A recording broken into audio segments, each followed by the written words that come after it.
Joining us now, the aforementioned senator from the great state of Kentucky, Rand Paul, presidential candidate out on the trail. Senator Paul, great to talk to you. What is your reaction to Rubio hitting you both yesterday? Politico wrote a big piece about it. Seems like a new phase in his war against the opposition. Well, I would remind the country that Marco Rubio has opposed everything that we have tried to do to control our borders, to make it such that people can't come in here to attack us under false pretenses. When the immigration bill came up, I put forward an amendment that would have added new structure and new strictures on student visas from the Middle East, on visitor visas from the Middle East, on immigrants from the Middle East, saying, you know what, you can't come from some of these countries that have radical jihadist movements unless you pass this extra scrutiny. And yesterday I reintroduced some of those concepts, but Marco Rubio has opposed that every time. He and Chuck Schumer had basically a secret agreement that they would oppose all conservative amendments to the immigration bill. And when he did this, he also made, I think, us less safe, because the border is also a national security issue. And I've been saying all along that there's about 30 to 35 countries, we list them in our bill, that have jihadist movements, that we are fools to let people come over here from those countries. So your amendment that was offered during Gang of Eight, and I remember we had you on at the time, involved that the visa restrictions from the high-risk nations, correct? Yeah, what it said is for the high-risk nations that we would have to have a greater degree of scrutiny, and actually we had some rules. We said we had to know 100% of the time who's coming and leaving, entry and exit, before we began readmitting these people to our country or allowing them to come and visit.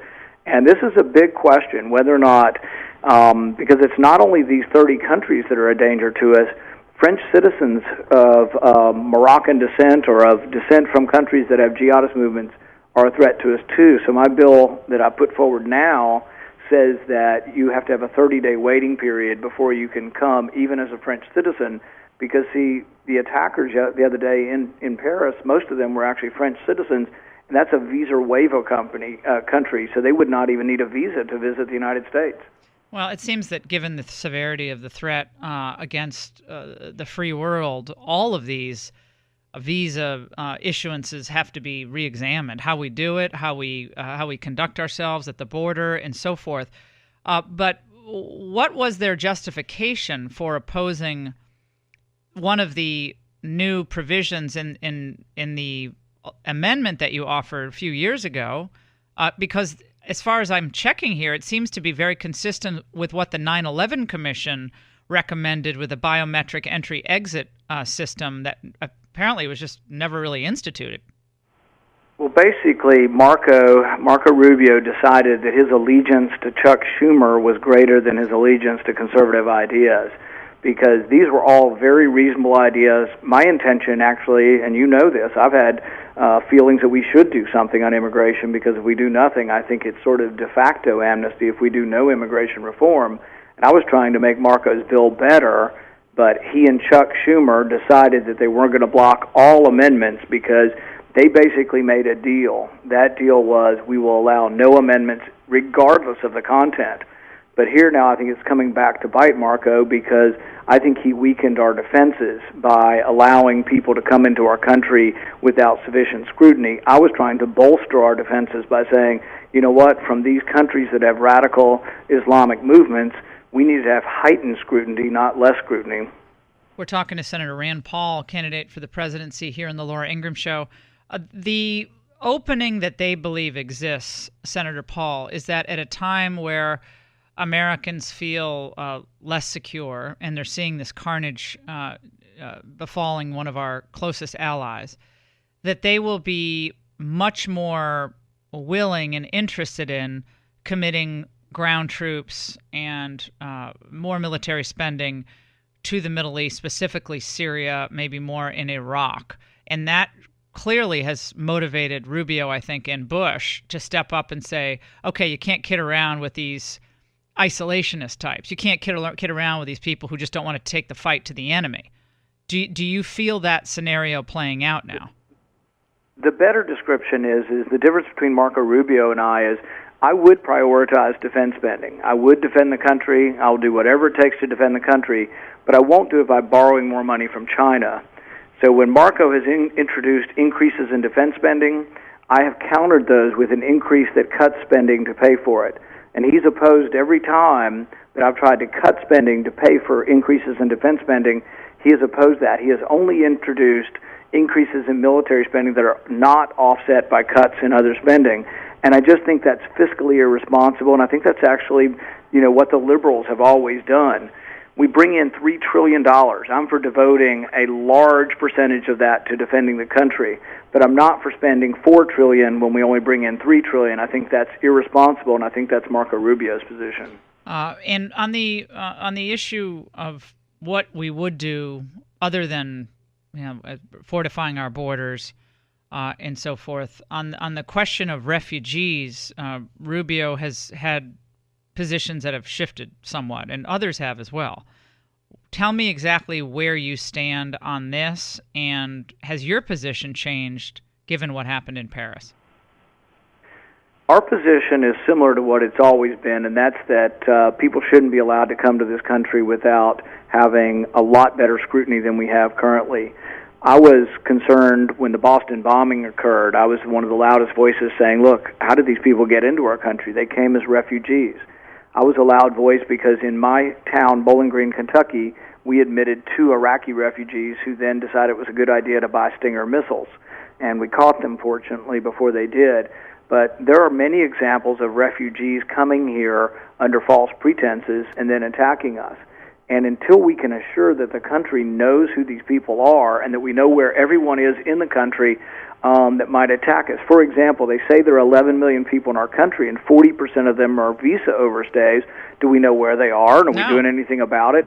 We can't find them. And so if you extrapolate that to foreign students and people from the Middle East that are in our country, could we assume that 40% of them are here overstaying their visas, and do we know where they are?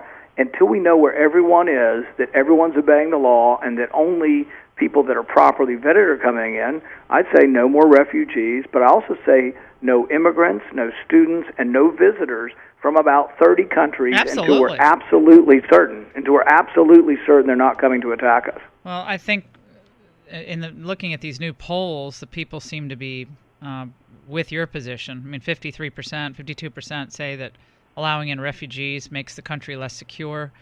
63% just overall very concerned about the the vulnerability of the United States under these circumstances. But do you think it's a misreading of the public sentiment, Senator Paul, for Republicans to believe that you can win this election by beating the war drum for more troops in the Middle East next fall? I mean, do you think that beats Hillary Clinton? That going back to war? No, and in fact, I think people are still very hesitant to send ground troops back over there. But I will say one more thing on the refugees. I was on the phone last night with folks from Kentucky, and one of them was a disabled soldier who was wounded in the war, and he's talking about how hard it is to struggle on what he gets to live on. And I contrast that with the refugees that we bring over here. We put them on 100% welfare. It's the only immigrant status that qualifies for welfare immediately, and that's refugees. And so we have veterans we can't take care of. We have unemployed people in Kentucky that are struggling for jobs, and we're going to import people that we put on our welfare system.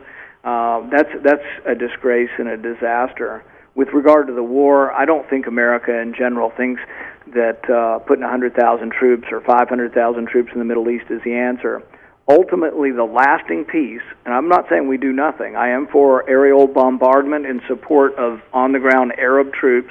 I'm for giving arms and selling arms and getting them directly to the Kurds. But the ultimate victory has to be from Sunni Muslims. It's going to have to be Sunni Muslims saying to these radical, aberrant Sunni Muslims that they're wrong and that Islam is not in support of killing civilians and children and terrorism. When that happens, there'll be a lasting peace. But if Americans or French or Europeans try to defeat ISIS, we will. We'll defeat them, and another generation will rise up saying we have to kill the infidel. But if the native Muslim people, the Arabs who live in that area, rise up and stamp out ISIS with our help, then I think you can have a lasting peace. So are you closer to Obama's position or Rubio's position? No, actually, I think Rubio and Obama and Hillary Clinton are very similar. How? Rubio and Hillary Clinton supported the war in Libya. They've all supported arming the allies of Al-Qaeda in Syria. So I've really opposed Rubio and Hillary Clinton and Obama on all of this. So I really think that what I've said before, Hillary Clinton's a neocon, but so is Marco Rubio. They've been for every war in the Middle East, and I think most of the interventions in the recent history have actually backfired on us. And we've talked a little bit about the Trans-Pacific Partnership before, but now that the text of the 5,500-page document has been released, some of our trade experts have gone through the document. I've only read like 100 pages of it, and boy, is it complicated. But in one chapter, specifically Chapter 10, Senator, there's a provision that allows foreign companies to bring in an unlimited number of foreign workers into the United States, and they can be paid wages that are commensurate to wages paid in their home countries. That means the L1 visa program, any restrictions on that, any culling of the candidates, that's out the window, and all of them that want to come in, courtesy of these companies, can come in. A lot of concern about that, obviously, for American workers, and concern that China will obviously be able to benefit in many different ways by this as well, tangentially. What is your take on this Trans-Pacific Partnership today? Well, I've been a big opponent of giving the president the authority to do this without congressional input, without amendment in the Senate, and without the ability to filibuster it. To tell you the truth, have not made it through the 5,000 pages, but I am a big believer on if you can't read a bill, you shouldn't support it. And so unless I can get all the way through it, my staff is helping me go through it, unless we can get all the way through it and feel comfortable that we're supportive of it, I won't support it. But I haven't made a final decision on the document because I just really, frankly, it's enormous.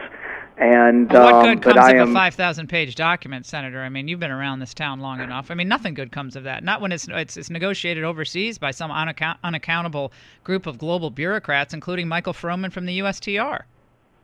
I think that is generally the rule, but we're going to keep looking at it. The other thing is that's generally the rule is that when you give up authority to international bodies, we get bullied by two-bit third world dictators in the UN and all these different international bodies.